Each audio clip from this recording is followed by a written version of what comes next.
네, 지금 함께 살펴볼 하나님 말씀은 에베소 2장 10절 말씀을 함께 보도록 하겠습니다. 에베소 2장 10절 한 절 말씀입니다. 신약성경 311페이지에 있습니다. 우리 다 같이 한 목소리로 함께 읽도록 하겠습니다. 에베소 2장 10절 말씀 함께 읽습니다. 시작. 우리는 그가 만드신 바라 그리스도 예수 안에서 선한 일을 위하여 지으심을 받은 자니 이 일은 하나님이 전에 예비하사 우리로 그 가운데서 행하게 하려 하심이니라. 아멘. 여러분들 혹시 언제 가장 행복하실까요? 언제 가장 행복하십니까? 지금 이 순간? 네. 아무도. 네. 각자 나름대로 이제 행복한 순간들이 다 다를 수 있겠다라는 생각을 하는데, 일반적으로 사람들은 이 행복은 어떤 소유에 달려 있다라고 그렇게 생각을 하는 것 같습니다. 근데 사실 더 많은 것을 가지고 있는 것이 꼭 행복한 것은 아니다라는 것을 우리가 살아가면서 종종 이제 발견하게 됩니다. 여러분, 아무리 많은 것을 가져도 우리가 그것으로 인해서 행복할 수 없는 경우가 종종 우리 안에 있습니다. 때로는 이 많은 것들을 가진 것 같은데 마음에 큰 공허함을 느끼는 그런 순간들도 우리에게 찾아오기 마련이죠. 여러분, 행복이 소유에 달려있지 않다라는 것을 발견하는 것은 사실 그리 어려운 일은 아닌 것 같습니다. 제가 저희 아들과 저를 좀 비교를 해봤는데, 여러분, 저에게는 이제 7살 된 그 남자 아이가 있습니다.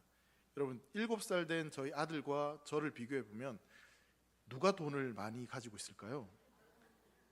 예, 그래도 제가 저희 아들보다는 돈을 조금 더 갖고 있습니다. 물론 저희 집사람한테 받는 용돈도 제가 조금 더 많이 받고요. 근데 이제 아이하고 이렇게 제가 한번 비교를 해봤더니, 제가 돈이 더 많으니까 그럼 이 아이보다 내가 더 많이 웃고 더 행복한 것일까를 한번 생각해 봤더니, 물론 이제 오해하실까 봐 저는 행복한 사람입니다. 많이 웃고 즐거워요. 행복한 거 맞습니다. 근데 이제 아이하고 이렇게 단순하게 웃는 빈도수로 좀 생각을 해봤더니 저희 아이가 훨씬 더 하루 동안 웃는 횟수가 훨씬 더 많더라고요. 그래서 왜 얘는 이렇게 많이 웃는가를 생각해 봤더니 이 돈 때문에 웃는 건 아닌 것 같아요. 왜냐하면 저금통에 얘가 가지고 있는 돈은 100원짜리 4개 그리고 10원짜리 6개, 요거 가지고 이렇게 막 좋아라고 막 하고 가끔 아빠한테 100원만 주세요 100원만 주세요 이렇게 이야기하거든요. 저는 100원뿐만 아니라 1000원도 줄 수 있는데 100원을 딱 주면 너무 좋아갖고 행복해가지고 그렇게 하는 모습들을 보는데, 근데 저는 이제 돈을 주고 나서 이 아이가 웃는 모습을 보면 더 행복하더라고요. 참 이상하더라고요. 제가 제 돈을 쉽게 말해 뺏겼잖아요. 사실은 줬는데 근데 더 행복한 것 같습니다. 여러분, 제가 이 자리에 이제 계신 분들을 보니까 세뱃돈을 받을 분보다는 자기 주머니에서 이제 준 분들이 훨씬 더 많은 것 같은데, 여러분, 받는 게 행복한가요? 주는 게 더 행복하신가요? 역시 우린 죄인들이 맞아요. 받는 게 이제 물론 기분도 좋지만 줄 때 이 아이들이 행복해하고 또 즐거워하는 모습들을 보면 참 행복한 것 같습니다. 여러분, 한 가지만 좀 더 이제 생각을 해보자면, 여러분, 벽에 못을 박을 때 이 못을 뭘로 박죠? 망치로 박지 않습니까? 근데 핸드폰으로 막 벽에 못을 이렇게 박는 사람이 있을까요? 없을까요? 예, 말도 안 되는 소리를 하는 거죠 지금. 물론 억지로 하면 이 핸드폰으로 못을 박을 수 있긴 있겠지만, 그렇게 되면 핸드폰이 이제 망가뜨려지게 될 것입니다. 무슨 얘기를 좀 하고 싶냐면, 여러분, 모든 것들은 사실 그 목적에 맞게 쓰임 받을 때 가장 아름답고 가장 바람직하고 또 때로는 이제 행복이다라는 것을 좀 생각해 보게 되는 것이죠.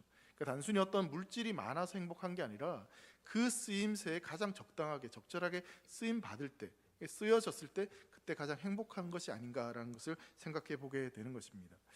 여러분, 우리가 오늘 이제 한 절 말씀, 이 말씀을 읽었는데요, 이 말씀을 우리가 좀 살펴보면 하나님께서 왜 우리를 창조하셨는지 지으셨는지에 대한 그 목적, 그것에 대해서 말씀을 하고 있습니다.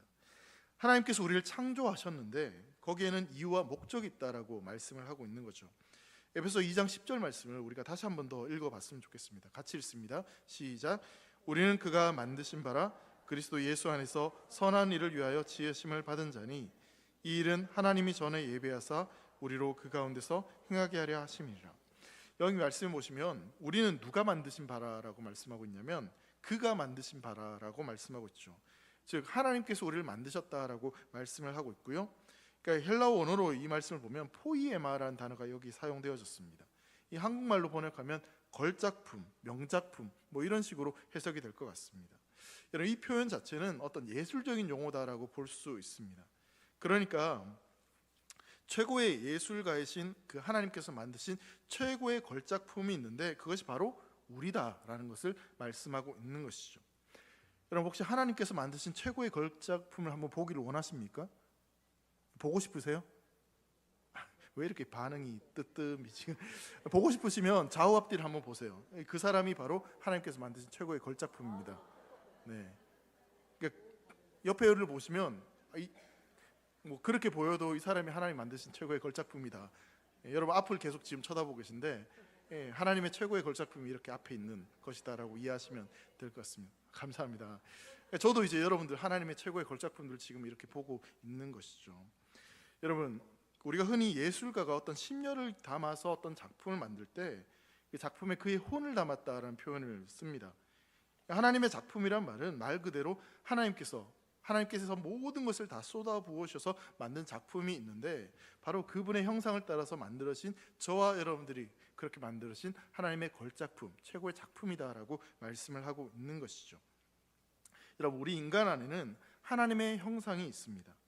하나님께서 창의적이신 것처럼 인간도 창의적입니다. 그리고 하나님께서 예술적이신 것처럼 우리 인간도 예술적인 측면이 분명히 있습니다. 여러분, 동물에게는 없지만요, 인간에게 있는 것이 있다면 도덕적인 판단 능력, 이 양심이란 게 인간에게는 있습니다. 동물에게는 어떤 도덕적 판단 능력이 없죠. 그냥 본성만 있을 뿐이죠. 근데 인간에게는 이 도덕적 판단 능력이 있습니다. 그리고 한 가지 더 인간에게 있는 것이 있다면 동물은 여러분 어떤 예술 작품을 만들 수가 없습니다. 단순히 묻고 뜯고 뭐 이렇게밖에 못하는 거지, 여러분 동물에게는 어떤 창의성이나 예술성이 전혀 없어요. 근데 오직 인간에게만 창의성이 있고 예술성이 있습니다. 여러분, 만약에 진화론자들의 어떤 주장대로 동물이 진화해서 이 인간이 어떤 동물의 한 종류다라고 그렇게 본다면 인간은 떡만 먹어도 그냥 살아갈 수 있을 거예요. 근데 여러분, 떡만 먹고 배만 부른다고 우리가 살아갈 수 있는 존재가 아니지 않습니까? 다른 것도 우리에게는 필요합니다. 때론 예술적인 어떤 감성도 필요하고 뭐 다른 여러 가지 그런 우리의 충족되는 것들이 필요하기 마련입니다. 그래서 여러분, 인간은 악기를 만들어서 연주를 할 수 있죠. 여러분, 동물 중에서 IQ가 가장 높은 동물이 침팬지라고 그렇게 이야기를 합니다.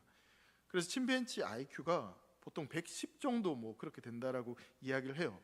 그래서 제가 설교 준비를 하면서 과연 내 IQ가 110은 넘을까 안 넘을까를 진짜 한번 테스트를 해봤어요. 결과는 제가 알려드리지 않겠지만, 근데 또 궁금한 게 있었어요. 도대체 침팬지 IQ를 그럼 어떻게 측정하는 걸까? 저는 제 그 인터넷에 IQ를 이렇게 측정할 때 글을 읽고 뭐 이런 문장을 보고 이렇게 체크를 했거든요. 침팬지는 글을 못 읽잖아요.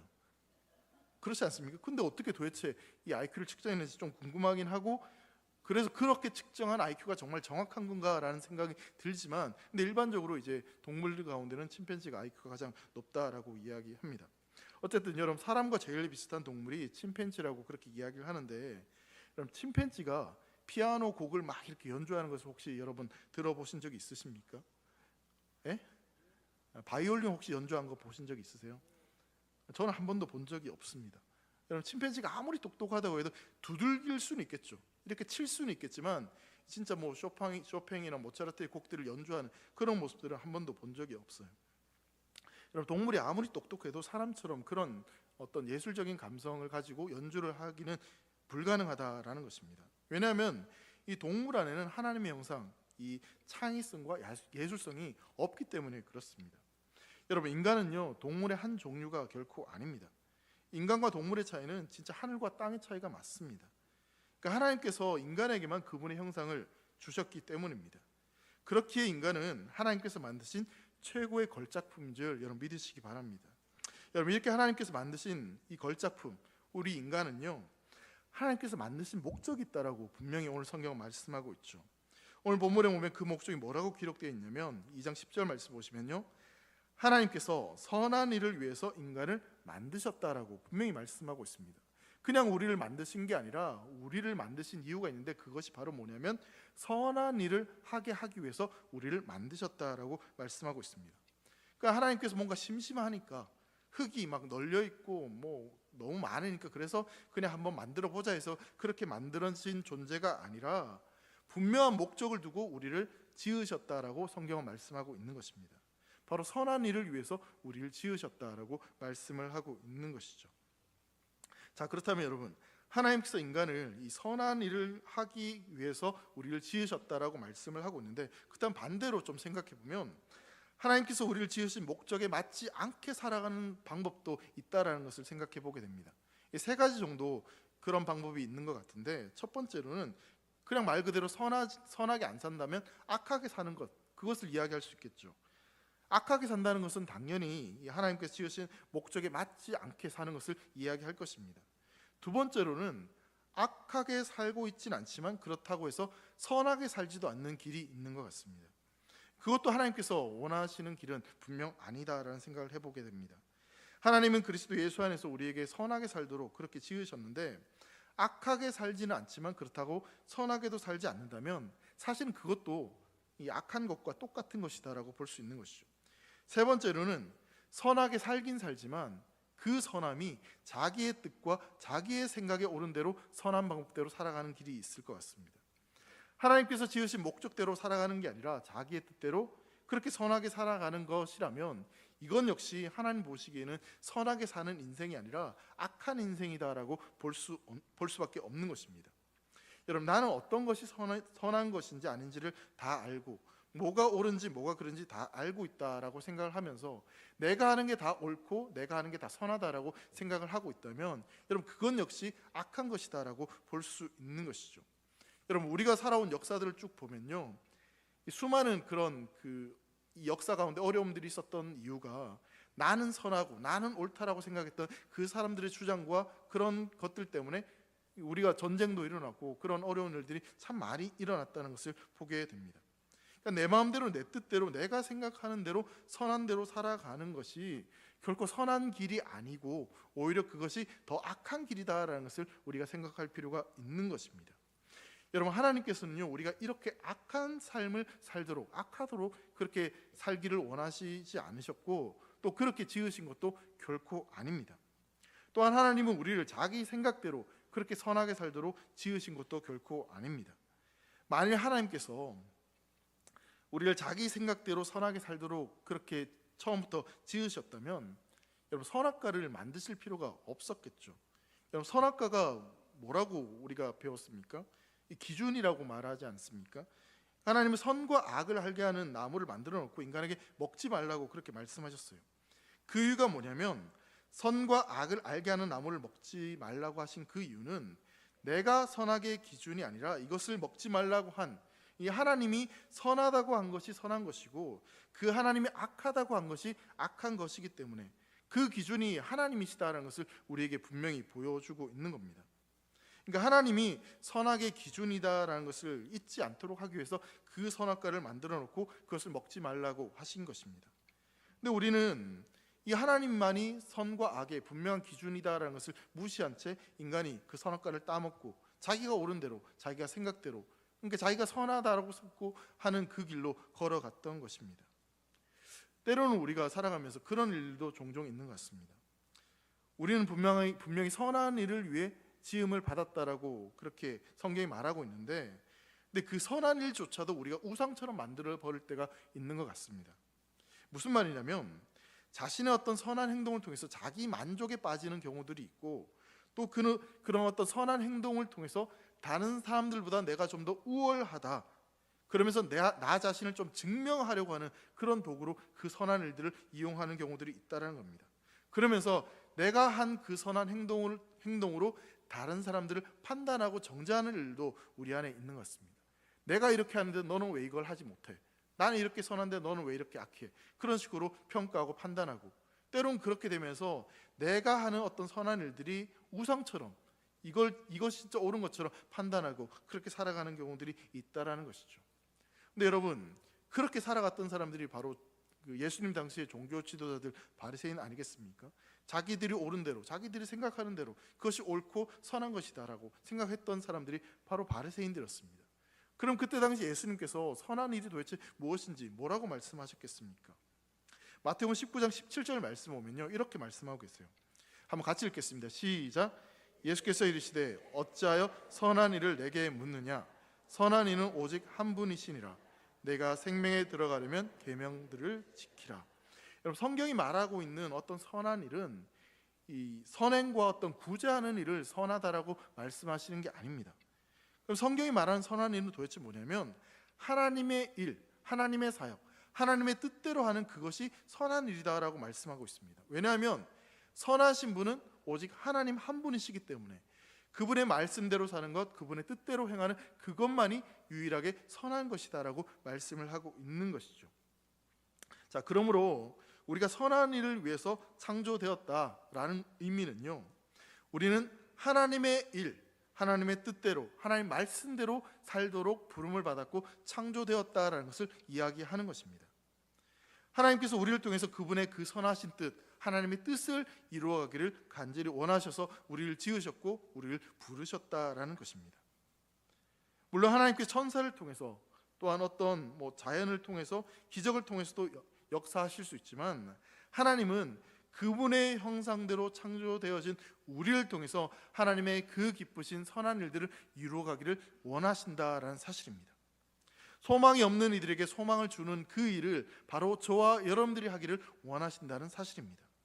고통 가운데 있는 이들에게 위로를 주고 그들을 돕는 그 일을 바로 하나님께서 원하시는 하나님 마음이 있는 그곳으로 나아가는 그 일을 바로 우리가 하기를 하나님은 원하신다라는 사실입니다.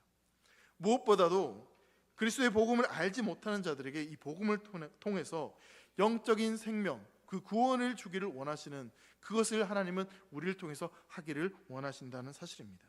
바로 이와 같은 일들이 바로 하나님께서 원하시는 선한 일이다라고 성경은 우리에게 말씀하고 있는 것이죠. 여러분, 그렇게 하나님께서 우리를 창조하신 목적이 이 선한 일들을 위해서 창조되어졌습니다. 근데 문제는 뭐냐면 그렇게 창조된 우리가 죄를 범하게 되고 타락하게 되었습니다. 그러다 보니 그 선한 일들을 할 수 있을 만한 그 어떤 것도 우리에게 존재하지 않게 되었죠. 그래서 주님께서 어떻게 하셨습니까? 예수 그리스도를 통해서 다시 우리를 구원하셨습니다. 여러분, 창조의 목적이 그렇게 우리에게 선한 일을 하기 원한 것이었다면 구원하신 목적도 동일합니다. 죄와 사망 가운데 있던 우리를 하나님께서 십자가의 은혜로 구원하셨습니다. 하나님께서 우리를 구원하신 것도 그냥 우리가 단순히 불쌍하니까 그래서 하나님께서 하신 것이 아니라 분명한 목적을 두고 우리를 구원하셨다라고 이야기하는 것이죠. 성경에 분명히 그렇게 기록되어져 있습니다.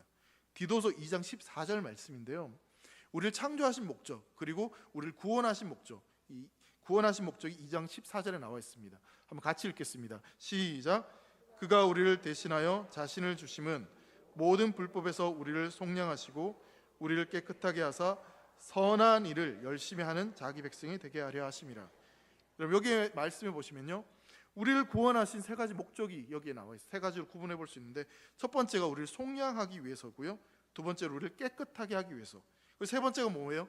선한 일을 열심히 하게 하기 위해서 우리를 구원하셨다라고 분명히 말씀하고 있죠.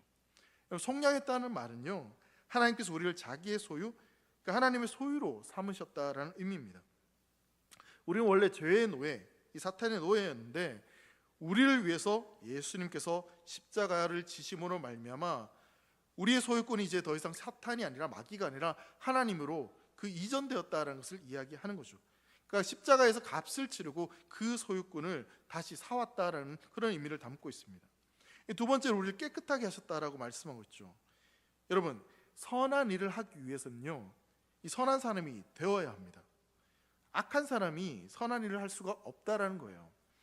여러분, 거짓말만 하는 사람이 어떤 재판정에서 옳은 그 증언을 할 수 있을까요? 불가능한 거죠.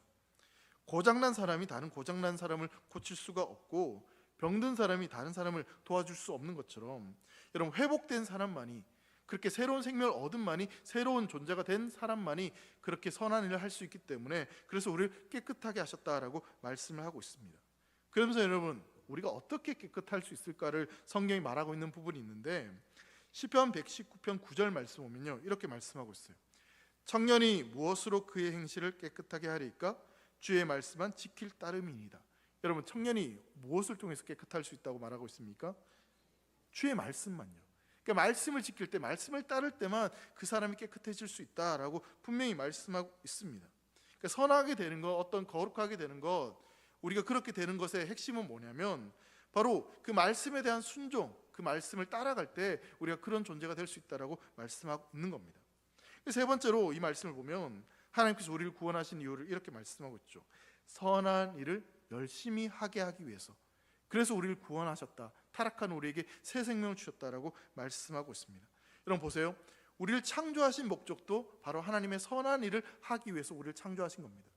그리고 다시 타락한 우리를 구원하신 이유도 무엇입니까? 우리에게 선한 일을 하기 위해서. 근데 여러분 이 두 가지 말씀을 비교해 보면요, 조금 차이가 있어요. 말씀 그대로 보면 여러분 우리를 구원하실 때 무엇을 위해 구원하셨냐면 선한 일을 갈망하고 선한 일을 열정적으로 하기 위해서 구원하셨다라고 말씀하고 있어요. 그러니까 단순히 선한 일을 하기 위해서가 아니라 우리에게 그 선한 일을 더 열정적으로 더 열심히 감당하고자 그렇게 더 우리를 쓰시고자 우리를 부르셨다라고 말씀하고 있는 겁니다. 자, 이 말은 어떤 의미가 있습니까? 구원받은 우리는 그냥 단순히 선한 일을 하려고 그렇게 마음만 먹는 것이 아니라 더 선한 일을 하기 위해서 더 열심히 더 마음을 굳게 잡고 그 하나님께서 원하시는 일을 하기 위해서 나아가야 된다는 것을 이야기하고 있는 겁니다. 여러분 이제 예배를 마치고 각자의 삶의 터전으로 이제 돌아가시겠죠. 그 삶의 터전으로 가셨을 때 여러분 내가 이제 선하게 살아야 되겠구나, 여러분 그 정도로 만족하시면 안 돼요.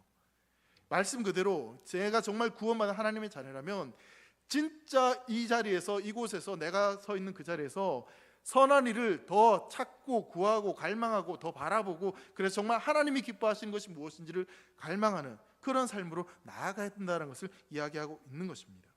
내가 어떻게 하면 내 삶의 자리에서 하나님께서 기뻐하실까? 내가 어떻게 하면 더 선한 일을 할 수 있을까? 어떻게 하면 더 하나님 마음을 시원케 하고 하나님께 기쁨을 드릴 수 있을까? 그것을 고민하며 더 애쓰며 살아가야 되는 그런 사명이 우리에게 있다는 것을 이야기하고 있는 것입니다. 성도 여러분, 하나님은요 우리가 어떤 한 일이 있어서 구원하신 것이 아니라 우리가 할 일이 있기 때문에 우리를 구원하신 겁니다. 여러분, 선한 일이 어떤 구원의 조건이 아닙니다. 여러분, 우리가 창조될 때 우리의 어떤 행동이 그 하나님의 창조 역사에 도움이 된 것이 아닙니다. 우리의 구원도 마찬가지입니다. 여러분, 구원은 재창조입니다. 재창조가 일어날 때 똑같은 거예요. 우리의 어떤 선한 행동이 우리의 뭔가 열심히 그 하나님의 재창조하시는 그 역사에 뭔가 조금 보탬이 된 것이 결코 아닙니다. 우리는 행위로 구원을 받는 것이 아닙니다. 전적인 하나님의 은혜로 말미암아 구원을 받았습니다. 그리고 그 은혜를 받은 자들이 그 은혜가 우리 안에 흘러 넘치고 그 은혜가 너무나 감격스러워서 자연스럽게 선한 행동으로 이어지는 그것이 바로 하나님의 은혜다라는 것이죠. 나는 선한 일을 할 자격이 없지만 그 은혜를 받은 자로서 내가 선한 일을 행하며 살아가는 것, 여러분 그것이 바로 구원받은 하나님의 자녀의 특권이고 축복이다라는 사실입니다. 우린 예수 그리스도의 사랑으로 인해서 저절로 흘러나오는 선한 행위를 하도록 부름받은 자들이 바로 저와 여러분의 사실을 꼭 기억하셨으면 좋겠습니다.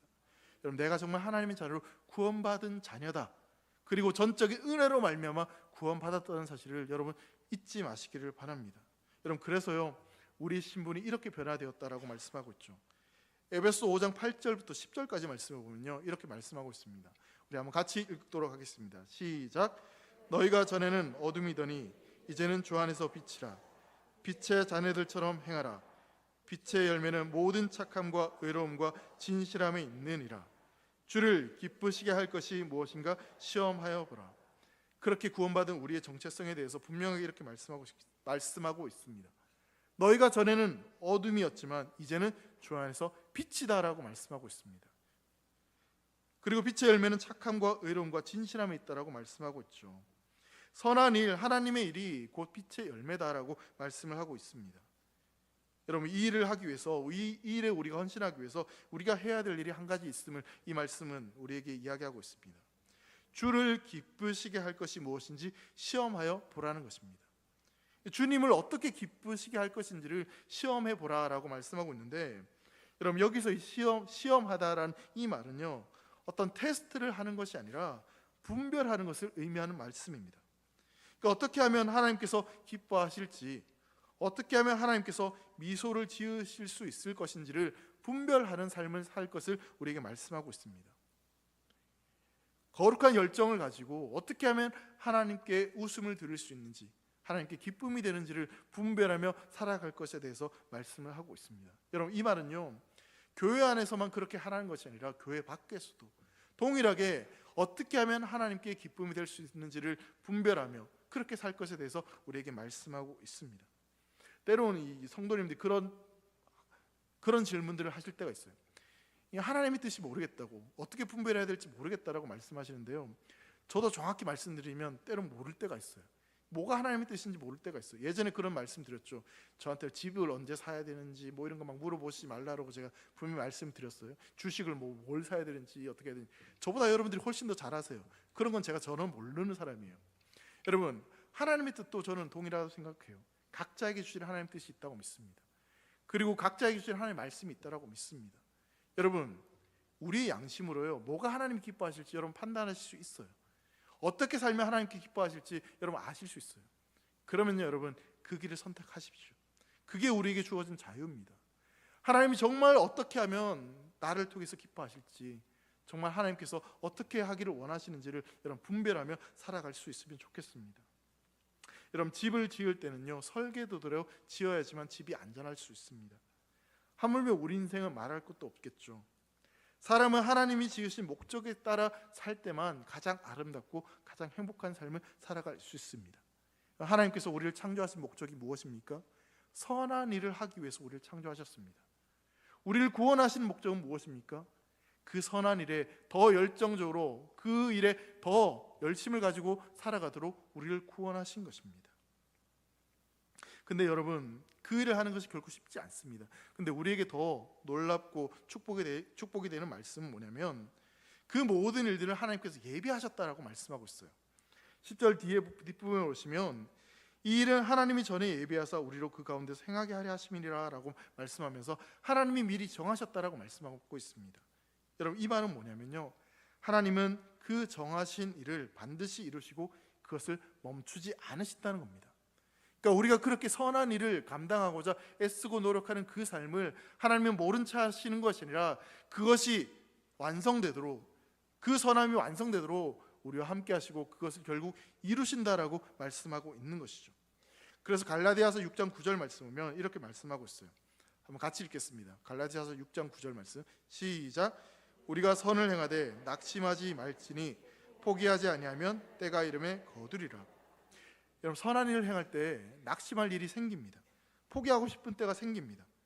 선한 일을 행할 때 때론 자존심 상하고 내가 바보처럼 느껴질 때도 있을지도 모르겠습니다. 하지만 내가 먼저 포기하지 않는다면, 내가 먼저 그 일에 좌절하지 않는다면, 묵묵히 인내하고 참고 그 하나님을 바라본다면, 내가 그 자리를 지키고 또 그 자리에서 하나님을 바라본다면 때가 이름에 분명히 거두는 때가 있다라고 말씀하고 계십니다. 때가 이르면 자동적으로 그것이 이루어지는 것을 말씀하시는 것이 아니라, 그 때가 되면 하나님의 어떤 강력한 의지로 그 은혜로 말미암아 반드시 그것이 이루어진다라고 말씀하고 있습니다.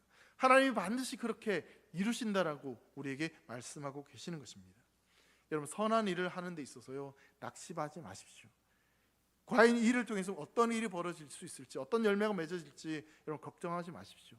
정말 그 일이 하나님이 기뻐하시는 선한 일이라면 그 일을 통해서 하나님의 놀라운 역사를 경험하게 될 줄 믿습니다.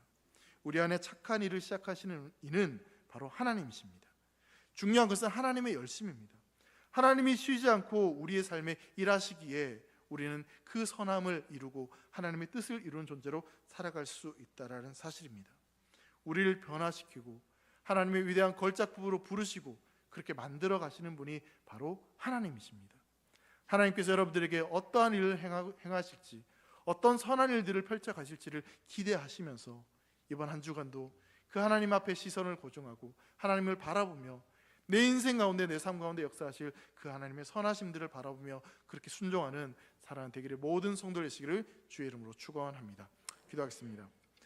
사랑하는 하나님 아버지, 감사합니다. 우리를 하나님의 형상대로 창조하시고 우리를 다시 부르셔서 그 하나님의 선한 일들을 감당하고자 인도하신 하나님 아버지, 우리가 그 일들을 감당할 수 있도록 우리에게 은혜를 베풀어 주시고 그 일에 순종할 수 있도록 우리에게 믿음을 더하여 주시옵소서. 그래야함으로 말미암아 우리 사랑하는 대길의 성도들이 있는 그 자리가 하나님의 선하신 역사들이 일어나는 귀한 역사의 장소가 되도록 축복하여 주시옵소서. 감사하며 사랑하는 예수님의 이름으로 기도합니다. 아멘.